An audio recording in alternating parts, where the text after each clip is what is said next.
Who would win in a battle between Romans and samurais? Now, I know what you're thinking. Why even compare these two? Well, aside from the pure fun of historical what-ifs, it's an interesting exercise in understanding the strengths, strategies, and cultural differences between two of the most legendary warrior classes in history. Plus, it's fun. Before we jump into the hypothetical clash, let's get to know our contenders a bit more. The Roman Empire, spanning from the 1st century BC to the 5th century AD, was one of the most extensive empires in history. Originating from the city of Rome, this empire's influence reached far and wide, from the sun-soaked deserts of North Africa to the rainy plains of Britain. Their military might? It wasn't just about strength, but also about strategy, engineering, and discipline. Their legacy? Roads, aqueducts, and a vast spread of Roman culture and Latin language that still echoes today. Now contrast that with the samurai. Existing from around the 12th to the 19th century in feudal Japan, the samurai were the military nobility. Unlike the vast continent-spanning Roman Empire, Japan was more isolated, with its own unique set of challenges, both from within and from nearby threats. The samurai weren't just warriors. They were poets, philosophers, and artists. They weren't just about conquering, but also about preserving a way of life, a deep-seated honor and commitment to their master and their code. Now, to truly appreciate their prowess, let's highlight a moment in history for each that solidified their legendary status. For the Romans, there's no shortage of conquests and battles, but the Battle of Alesia stands out. Taking place in 52 BC, it showcased Julius Caesar at his tactical best. Facing a much larger Gallic force led by the chieftain Vercingetorix, the Romans were besieged and outnumbered. But what did Caesar do? He ordered his troops to build not one, but two massive walls around the city of Alesia, one to keep the Gauls in and another to defend against incoming Gallic reinforcements. It was a masterstroke. With dwindling supplies and morale, Vercingetorix surrendered, leading to the eventual Roman conquest of Gaul. This battle wasn't just a testament to Roman might, but also their ingenious tactics and engineering prowess. And for the samurai, the Genpei War between the Taira and Minamoto clans was pivotal.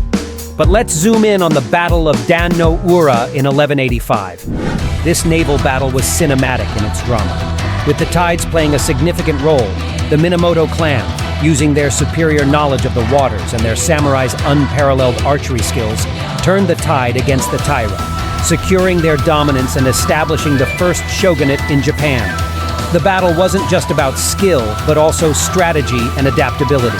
And let's not forget, the end of this battle witnessed the tragic and iconic scene of the young Emperor Entoku being drowned by his grandmother to avoid capture, cementing the war's emotional and cultural impact on Japan.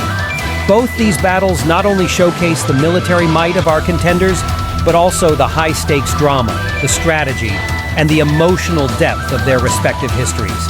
So why pit them against each other? Well, in both cultures, the warrior class was pivotal. Both symbolize the pinnacle of military strategy and personal combat skill of their times. Yet they come from completely different worlds, epics, and philosophies. That's what makes this matchup so fascinating.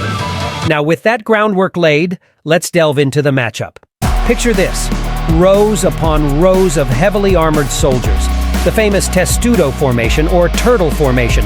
If you're not into Latin, shields up, swords out. These guys mastered the art of discipline and teamwork. Their formations and strategies were innovative for their time. Imagine being a foe, seeing thousands of Romans marching in perfect sync. Intimidating, right? Now, let's cross over to feudal Japan. The samurai. No, they weren't just about cool armor and sharp swords. Their Bushido code emphasized honor, courage, and loyalty. Trained from a young age, these warriors were skilled in martial arts and archery. Their weapon of choice? The katana, a blade so sharp legend has it that it could slice through anything. Okay, let's get down to brass tacks. In a one-on-one combat, who do you think would have the edge? The heavily armored Roman with his gladius and scutum, or the swift and precise samurai wielding a katana? Consider the terrain. Romans were known for their adaptability in various terrains, from the deserts of Egypt to the dense forests of Germania. But the samurai, they knew their homeland like the back of their hand. Mountainous terrains, dense bamboo forests. Think about it. How might home advantage play a role? Now let's talk numbers. The Roman legions were vast, organized, and could easily number in the tens of thousands. But samurai, they often served lords in smaller numbers. So, in an all-out war, sheer numbers might just tilt the favor towards our Roman friends. But here's a twist. What about technology and tactics? Romans had artillery, like the ballista and catapult.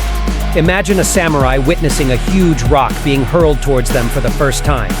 Yikes! Then again, the samurais were brilliant in the eyes of battle.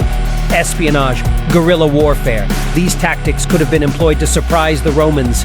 Ever wonder how a Roman legion might react to a sudden ambush in a dense Japanese forest? The wild card? Cavalry. Both the samurai and Romans had horseback warriors. Roman cavalry versus samurai horse archers? It's like something straight out of a movie. Who do you think would have the upper hand in a high-speed chase? All right, so we've delved into tactics, weaponry, numbers. But let's not forget about morale. The Romans, driven by the might of their empire, fought for glory and conquest. The samurai, on the other hand, lived by the Bushido Code, where honor was above all. In the heat of battle, which do you believe would push a warrior more? The might of an empire or personal honor? So, after all this, who do you think would come out on top? The disciplined Romans with their formidable formations, or the honorable samurai with their unmatched skill and precision? Let me know your thoughts in the comments.